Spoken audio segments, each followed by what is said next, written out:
Chain smoke your problems away. Smokepit Fairy Tales, Part 4. Chapter 14. Teetering on the Edge.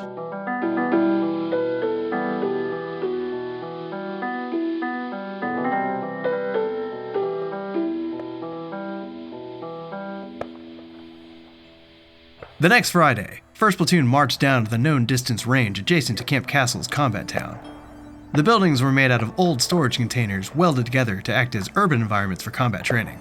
The Marines wore their helmets and flak jackets over red digital camouflage uniforms, hauling their ammunition in their packs.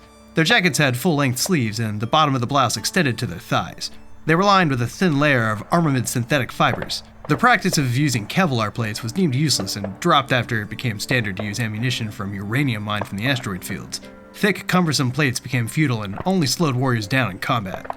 Their armor was more or less only good for shrapnel. The platoon was zeroing in a new optic the battalion was issued for their rifles. The bulk of it was a telescopic square lens with a red chevron serving as the reticle. On the left of the lens was an iron rear sight that was to be used on the front sight posts that also canted to the side down at the end of the barrel. To the right of the lens was a small metal cylinder, about the size of a large tube of lipstick, which relayed information from its laser to the heads-up display in the Marine's visor well in space. This will definitely make it easier to aim while we're in our suits. Akan slung her rifle after backing off the firing line.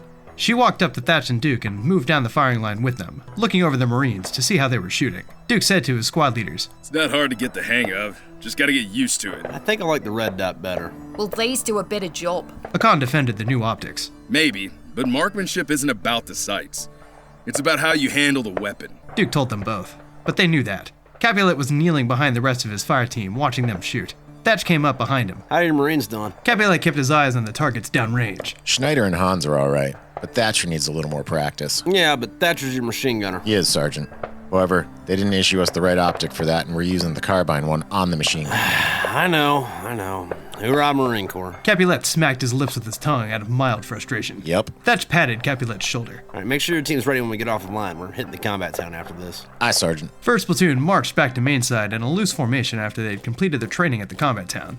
They moved quickly for carrying all their equipment and gear on their backs. Stockton marched with the Marines instead of riding in the safety vehicle that was tailing the formation with the other corpsmen.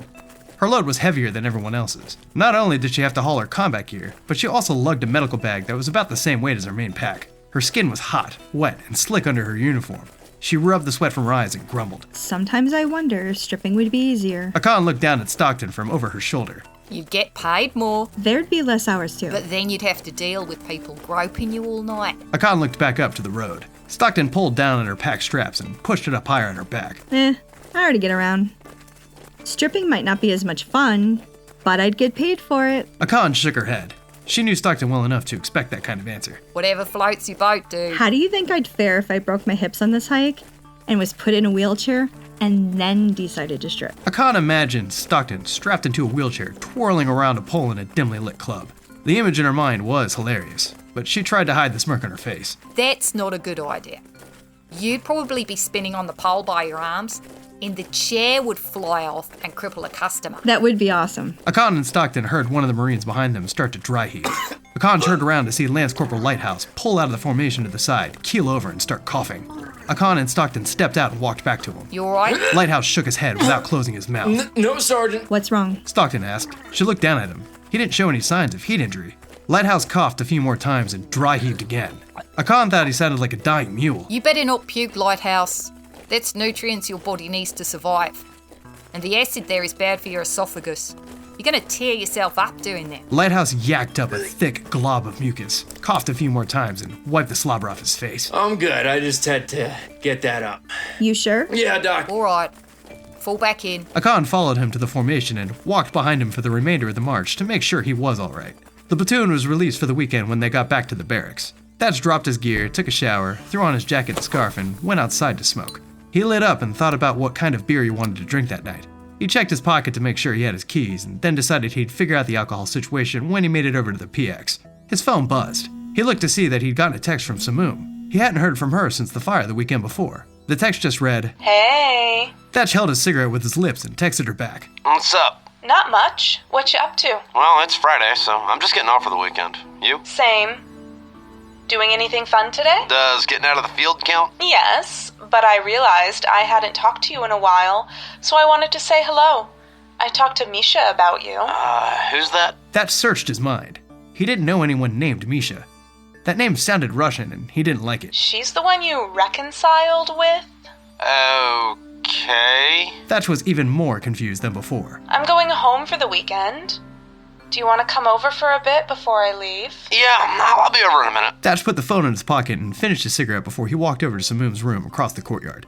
He knocked on Samum's door. Come in. He pushed the hatch open and stepped inside. Hey. Samum smiled at him as she folded garments and laid them into a small suitcase. She fixed the latches and sat down in one of the chairs. Thatch looked around the room. The walls were bare except for a poster of a pickup truck driving down a crowded street in front of a set of red flowers and a string of Christmas lights pinned above the corners of the ceiling. The painting he made her was held up in the wall with thumbtacks. Thatch frowned at the painting. What's wrong? You put pins in it? I didn't have time to get a frame.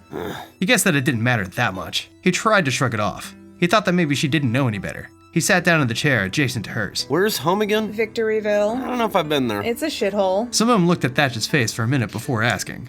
So, why did you call Misha a cunt? Thatch felt blindsided.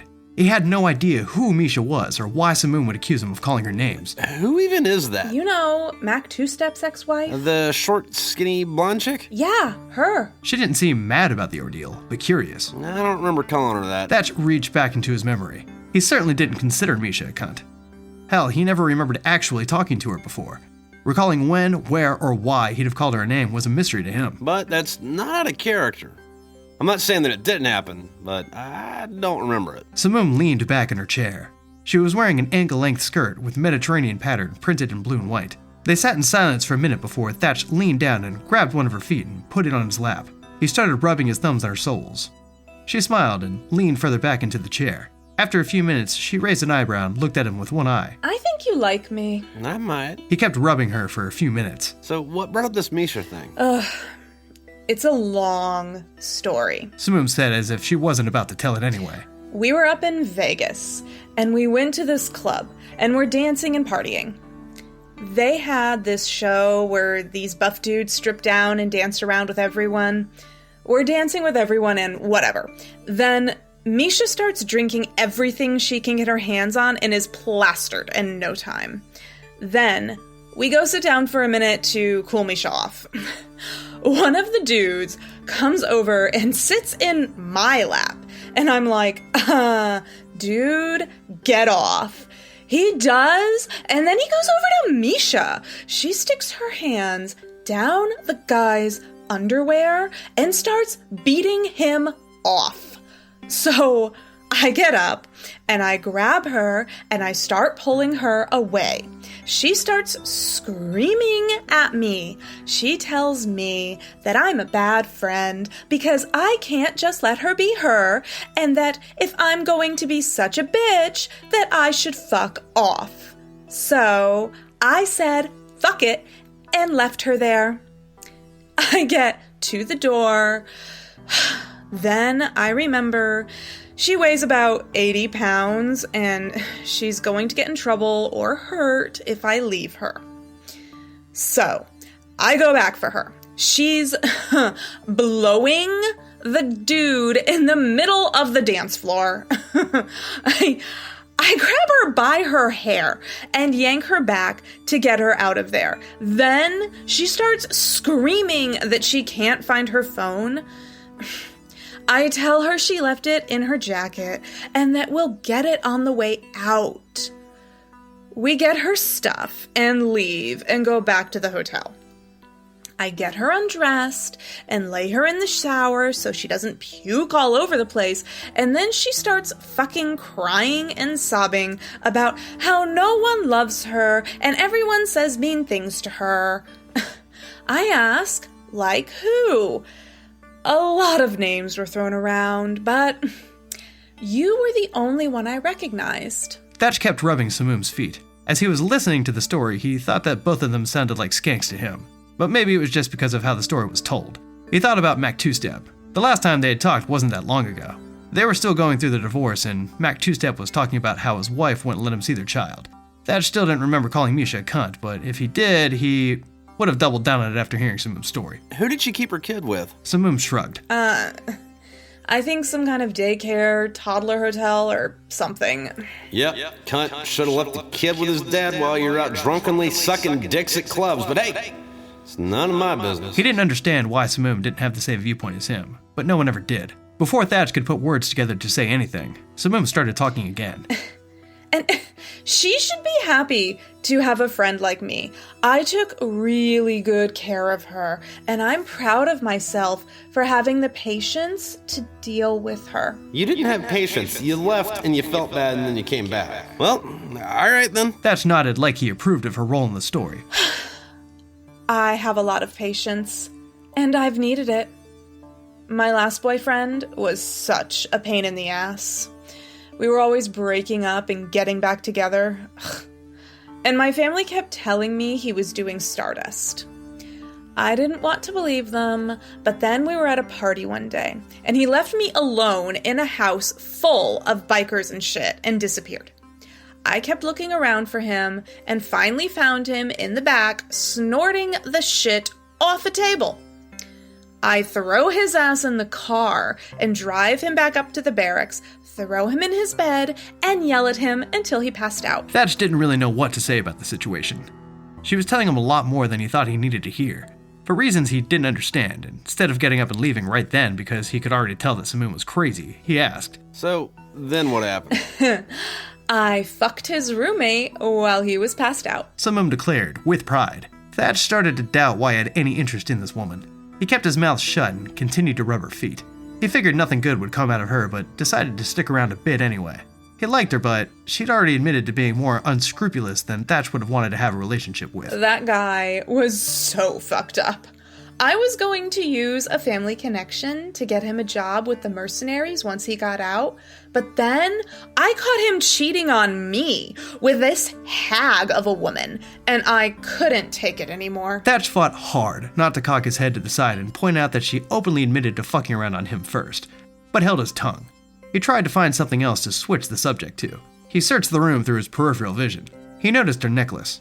It was a simple black string with a light plastic black sun emblem dangling from the middle. Thatch was uneasy with the cult symbolism, but he thought it would be better to change the conversation to that than it would be to let Samum keep explaining to him that it wasn't okay that her ex was cheating on her, even though she fucked his roommate while he was sleeping. So, what's on your necklace? Samum grabbed the token with her fingers and twirled it around. I don't know what it means. Dylan gave it to me. Who's Dylan? My ex. Thatch's eyes were in physical pain from fighting to keep them from rolling. He fought the urge to ask her why she hadn't thrown it away if she hated the guy so much. They again sat in silence for a few minutes. Thatch felt the anxious tension of awkwardness growing in the room and fought it away by putting Samum's foot down and picking up the other one. Samum grabbed her phone and started punching the screen with her thumbs. So, one of my junior Marines asked me out. Thatch couldn't put together why she was telling him that either. So, he says, "Hey, I don't know if you have a boyfriend, but would you like to go out and go dancing with me sometime?" And I texted him back, "No, you work for me. We need to keep our relationship professional." Then he says, "Oh no, I just meant as friends." Thatch just looked at her, trying to keep his mind and his face blank. Is this woman insane? Why is she telling me this? Why is she telling me any of this? Did she invite me over just to tell me that her and her friends are shitty people? At least he has gumption. I'm not impressed. It's one thing to ask me out, but it's another to be a pussy about being turned down. Thatch faked a laugh.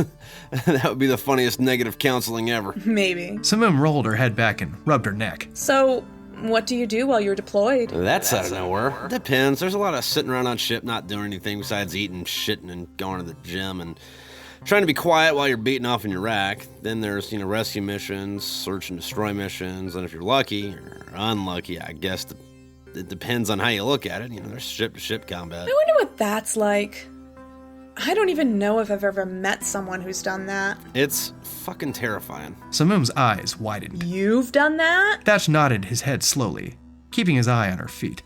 Samum pulled her foot back to the ground, leaned into Thatch, and grabbed his hand. Tell me about it. Thatch tried not to show the anxiety that was building up inside. The ants manifesting themselves in his spine were starting to rally again. They made little ant protest signs and gave speeches on the anxiety news in his brain.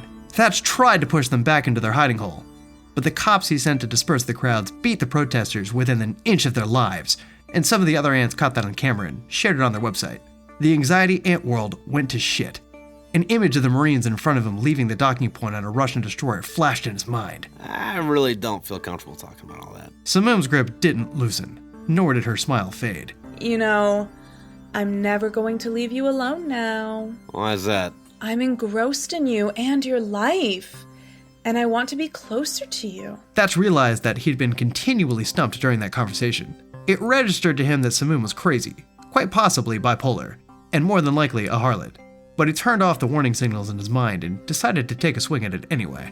He called in the National Ant Guard and had the protester ants, who were fanning the fires of his mini anxiety attack, flooded out of his spine. All right, well, whatever it takes to get you to think about me while you're taking long, hot baths. What? That was a polite way to say scrubbing the jellyfish. Huh? You know, flake the bean, assaulting a friendly weapon, declaring your independence, feeding the other mouth, flipping through the pages, trolling the Bermuda Triangle, taking care of the task at hand. Samum let out a laugh. Thatch felt good that he turned the conversation away from a depressing story about cheaters and whores. Oh my gosh.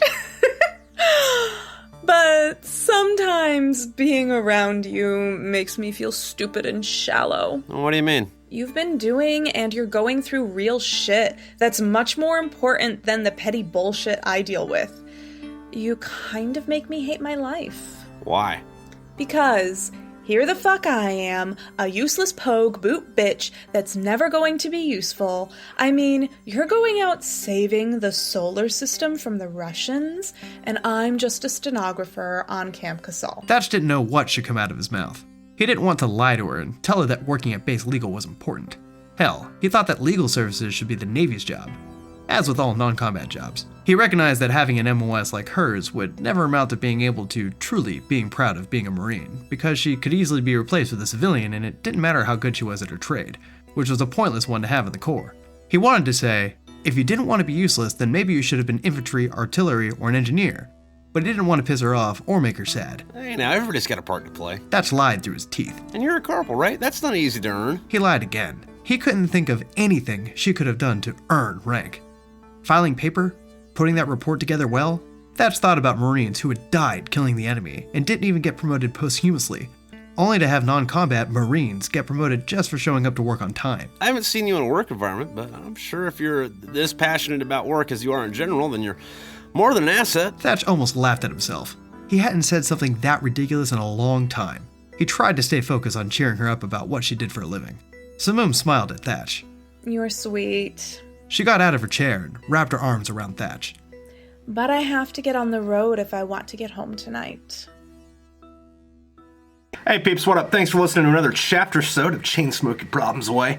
As always, if you don't want to wait for me to read this to you, you can just go buy the book. Or if you just want to get a little ahead, over on Patreon, we're on about chapter 30, I think? Somewhere around there. But on that, I'd like to thank my patrons. They get these chapters as soon as I get done editing them, instead of having to wait here. And I'd also like to thank the channel members who get these when I upload them instead of, regularly on Wednesdays. Thanks, guys. And I'd also like to thank everybody who's gotten the War Chest, which is, the box set of these books. Well, I guess there's three. Who's getting the War Chest, which is books 1 through 6, and the War Chest Mark II, which is books 7 through 12, and the War Crates, all of them. They got, patches and stickers and cards and stuff. And then everybody that gets one of the War Chests, as well as patrons and YouTube members, all get their name in the credits on this, so that's fun.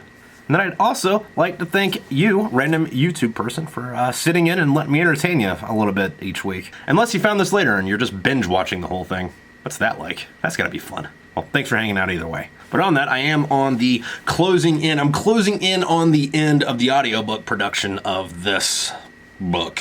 It should be on Audible sometime in January, but we'll see. But on that, I'm currently casting for Smokepit Fairy Tales 5 and 6 because, they're shorter. I think 5 and 6 combined is a little bit shorter than the length of this one, both in chapter number and total length. So I decided to knock those out at the same time. And then I've also decided that I am actually going to go back and remaster the first 3 books. I won't be getting rid of all the voices, but I will be getting rid of a lot of them. Mostly me. I'm going to actually have women play the characters that are women in the first ones, Not just me going, hello. Don't worry, I'll still be keeping some people. Like, Doc, Diane, Hollis. Flowers will probably stand too. I don't know how familiar you are with the cast. I am. Mm-hmm. But anyway, if you'd like to lend me your voice and you got a microphone and somewhere quiet to record, shoot me an email or a DM. I'll have you aboard. Did that rhyme? I do love that this is a big fan effort. It gives me the tingles. Anyway, speaking of that, Hollis Jo McCollum. She is the voice actress for Samum in this. Her new book came out this week. It's the third in the Rashan series. And it is an absolutely unhinged D&D campaign that, she just decided to write down. It's not as raunchy as Smokepit Fairy Tales is, but, she's a good storyteller. So if you're looking for something just a little bit more lighthearted, go check these out. In other news, I'm like 95% done with my next novel, 13 Short Stories Down. It's about the author that wrote 50 Shades of Dave, and more or less, it's a hate letter to Book Talk. Like, the actual story is done. I just got to do the copyright stuff, and then the cover design, and then, have a couple people read it to make sure that I'm not being an idiot. But yeah, that's on the way. I've also gotten back into painting. Been painting a lot, and I haven't been doing it for a while, but it's fun to get back on the brush. And a lot of these paintings are on the site, and snagging one helps the channel out. There's some equipment and software I'd like to get that I think would help out the production a lot. And I'll use money for paintings or war chests on that.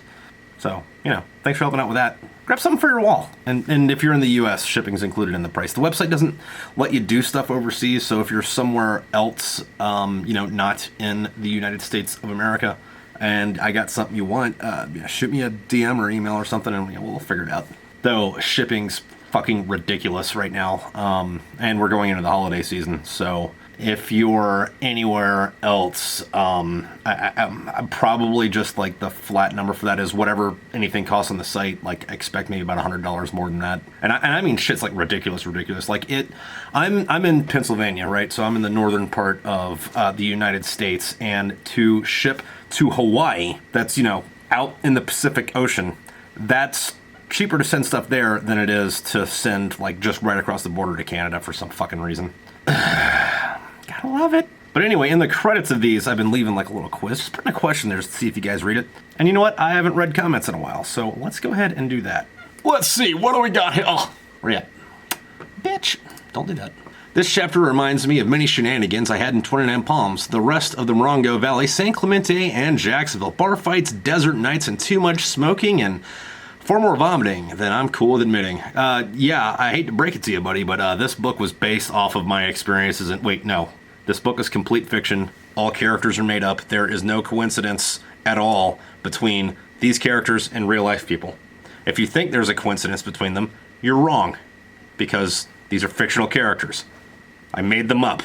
None of this really happened. Wink, wink. It's on Mars. Come on, like, the main characters, two of the main characters are fucking space aliens. Didn't happen. It happened. And that was from AJ Herring. Down the Builder, dig the artwork. If Kit wasn't in the pick, I'd think that was Tulsi Gabbard. That was for one of the other thumbnails. You know what? I'd really like to get Tulsi Gabbard as a voice actress in one of these. I think that'd be fun. I'll get her and Donald Trump and Kamala. I'll redo this, right? And I'll have Donald Trump play... Donald Trump would probably have to play Thatch. And then we'll get Kamala Harris to play Samum. Oh my god, that would be so fucking beautiful. Oh, that election's this week. Fuck.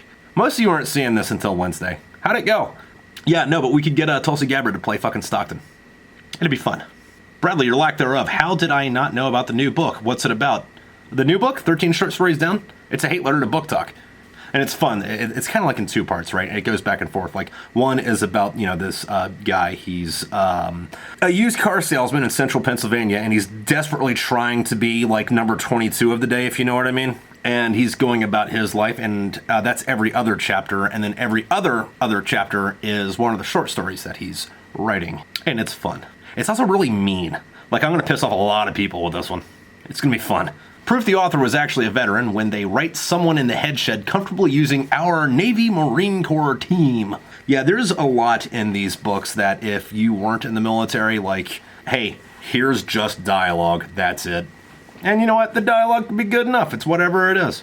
But if you were in the military and you're reading, you're like, oh, wow, this is a lot deeper than I thought it was. Not that you have to have been in to, get the story. I hope that's the case anyway. But yeah, there's some other stuff that's coming up later up where it's straight up like, oh, hey, here's 2 pages of dialogue, where on the surface, if you haven't been in, it's like, okay, all right, cool. There's some people having some fucking dialogue. They're talking, they're waiting in chow, they're getting ready for the day. And no spoilers or anything, but everyone who has been in, just by the words they're using, will be screaming, no, not you, man! It'll be a good time. By the right flank. Samum is very rude. Much like my homegirl Stockton and Margaret, we hate her. She knows what she did. Anyway, the greatest movie ever made was Team America, World Police. It was an Agostine. Okay, a little sneak peek for the next book. One of the short stories that the author writes. It's about a guy. It's about a young Marine, and he's in the Korean War, and he's at a Korean brothel, and while he's getting hazed for wearing his cover inside, he gets captured by North Koreans, and the rest of that short story is him getting tortured by North Koreans after he got captured at a Korean whorehouse. And you are inevitably going to like it. It's going to be fun. On my third listen through now, I fucking loved the foreshadowing with the Claire early on. Good shit, man. I'm dropping hints for the war chest for a Christmas present, and if I don't get it under the tree, it will be a gift I get for me. That makes me happy, Jesse. I'm glad you're enjoying my work. Thank you. And yeah, the foreshadowing is not over yet. Think about what Thatch's name is. Wink, wink, hint, hint, nudge, nudge. Or also the squad leader who's not Thatcher Okan. There's little nuggets of that throughout. Also, though, on the war chest, I do build each one of those to order, so I don't have those on hand because they cost me about $120 to put together, which is why they're $200 because, I also still have to ship them, and, Uncle Sam gets his cut, and I would like to keep $20 for each one of these that gets sold. But that's, if you order one of those, it normally takes about 2 weeks between you clicking buy and me sending it out the door. However, we're in November. Shipping's gonna suck each way. It's not uncommon for this time of year for it to take 3 weeks just for me to get the books, and then fucking at least a week or two for it to get to you after I ship it, and that's only gonna get worse the closer we get to Christmas. So, if you want a war chest before Christmas, you really do need to order one sometime this month. So yeah, if you want to put one under someone's Christmas tree, as soon as this video is over, link's down there, buddy. Thanks for liking my work. Josiah Carroll, this has been a kick-ass listen trip. Looking forward to the rest of the series. I'm working on it. Buying war chests helps. So does buying art. So does liking and commenting and sharing with your friends and driving and making your friends listen to this. And don't Agent Orange your friends. And clockwork oranging your friends into listening to these. That helps too. And that one's free. Yeah, the war chest costs a little bit of money. Paintings cost a little bit of money. It costs you fucking $0 to strap someone to a chair and make them listen to this. And you know what? That helps. For legal reasons, that was a joke. In Minecraft I don't get the in Minecraft meme. I just hear people say it. A lot of Brits. John Bouvet, Chief Ho Behavior, was a Choctaw warrior. I thought he was a Salapaho, but you know what? Fine, fuck it. Wonton Wednesday, when I make hamburgers, I like to yell and complain that there's no ham in them, so I cut up a bunch of ham-type products and mix that in with the proprietary blend of herbs and spices, and then grill them off. That was in response to a question about how you make hamburgers. End of the credits. Jarhead Jew. One Sunday night, they called an all-hands formation at 1 a.m. Apparently, someone from our battalion tried getting on base drunk. Pissed off that the very vast majority of us were good little Marines, and our beauty sleep was interrupted for no goddamn reason. Every single one of us got belligerently wasted out of spite. I know it wasn't funny. From what I understand, you could tell what the deployment was based on by the trash left out. For us Mew babies, there'd be pizza and beer bucks and cans and small stuff. For the Ramadi guys, before I got there, there'd be chairs, passed out dudes, possibly ashes from fire. They were going through the deadliest city in Iraq at the height of the war. They were all going to die anyway, so why not? It is funny looking at the disparity of the level of partiness between peacetime grunt barracks and peacetime pogue barracks and wartime pogue barracks and wartime grunt barracks. I've been in all four of them. It's fun. There was this one time though, for one reason or another, I was living in a Navy barracks. It was on Quantico, and our barracks was at capacity, and I don't remember what happened to my room. We had some type of catastrophic fucking failure. The door broke, or one of the windows. Something I couldn't live in the room anymore, and the only room the closest room they could send me to was at the Navy barracks down the street, which is great because no one came over for field day. But B, they like to drink a lot, and it was really funny. I think it was New Year's or Christmas or something, but we're all drinking at the barracks, all the people that didn't go home. And I'm chatting up this chick, and she says to me that, I should go back up to her room because, she's got, a bunch of liquor up there. And I'm like, okay, all right, cool. So we get up there. She opens the fridge, and it was Smirnoff, ice, And I'm like, okay. So, I'm drinking it, and she takes off her shirt. I mean, she takes off her hoodie. She's still got like a tank top on, but she's got this awesome Skyrim tattoo, right? But like around it's all the script from, the cuneiform, the ancient Sumerian script that they adopted for the game. And then like I just kind of out of instinct, because like I fucking love being an asshole, I gawked at this tattoo, and I'm like, why do you have satanic script tattooed on your arm? And she's like, what? And I'm like, that's devil writing. And she's like, no, this is from that game Skyrim. And I'm like, no. So I pull up my phone and I pull up, cuneiform. I mean, it looks the same. It's that little, triangle block writing, right? It's also, wait, no, I didn't look up cuneiform. I looked up the Evil Dead, the Necronomicon, because that's also the writing in the Necronomicon and the Evil Dead. So I just Googled Necronomicon and show her the search results for that. And she freaks the fuck out and starts crying. So I go, holy shit, I gotta go.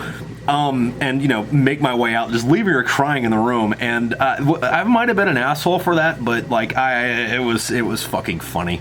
I didn't see that chick for, like, 2 weeks after that. Like, I think she got the tattoo covered up. It was a good time. But, yeah, moral of the story, fucking, when in doubt, do what makes for a better story. Black Adam, barracks life on Mars is a lot more fun than I had. I'm sorry that your barracks experience was terrible. Maybe you should have got drunk and set more things on fire in Minecraft. As a joke. Don't do that. Jay Herring, Peroska sounds like Richard Nixon from Futurama. Yeah, he does a little bit, doesn't he? Anyway, I'm going to get going and leave you to the bloopers. There should be some in here. If you'd like to support the channel, the best way to do that is to get something off the site. Although, liking and commenting, helps too. I appreciate our talks.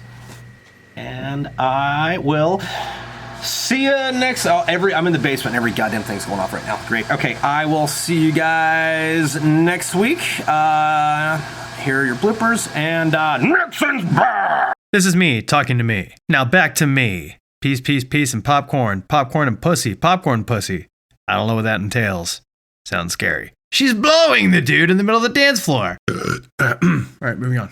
Thatch put the phone in his pocket and finished his cigarette before he walked over to Samum's Samum. Anoxinamoon! First platoon marked back to main side in a loose formation after they had... Did I say marked? Sounds like Loserville. I just want to read cunt over and over again, so I'm going to keep fucking up this sentence so I can just keep saying you cunt. I almost read that. He liked her butt, but... He gave her a painting and she put tacks in it! That's so tacky! It was a simple black string with a light plastic... Thatch was uneasy with occult symbolism, but he thought it would be better to change the conversation to that than it would be to let who's Kamum? It's just, I don't know. This whole thing's just ringing bells of me dating in my 20s. Samum pulled her foot. Yeah, okay, it's foot. It is foot. I wasn't expecting the fucking ant protests, ants First Amendment rallies, ants pride parade. Just, anxiety. Yeah. Was he feeling antsy? Damn it! So close. Fuck! You wrote such a fucking dislikable character in this petty cliche, blasé. Like, oh my god. What will it take to turn the conversation about this? Oh, it goes on for a while. We're on page 154 out of 558. Shit! He didn't want to lie to her and tell her that working at base legal was important. Hell, he thought that legal services should be the Navy's job, as with the Navy's job. Emphasis on Navy. Chapter 14, Teetering on the Edge. This is take 2. And I think I'm going to go a little much more, by a little I mean much more dramatic on this one, because she is an evil bitch and she's really starting to show her crazy, which is fun. For me, not Thatch. Poor, foolish Thatch. Anyway, the next weekend comes, Samum texts Thatch.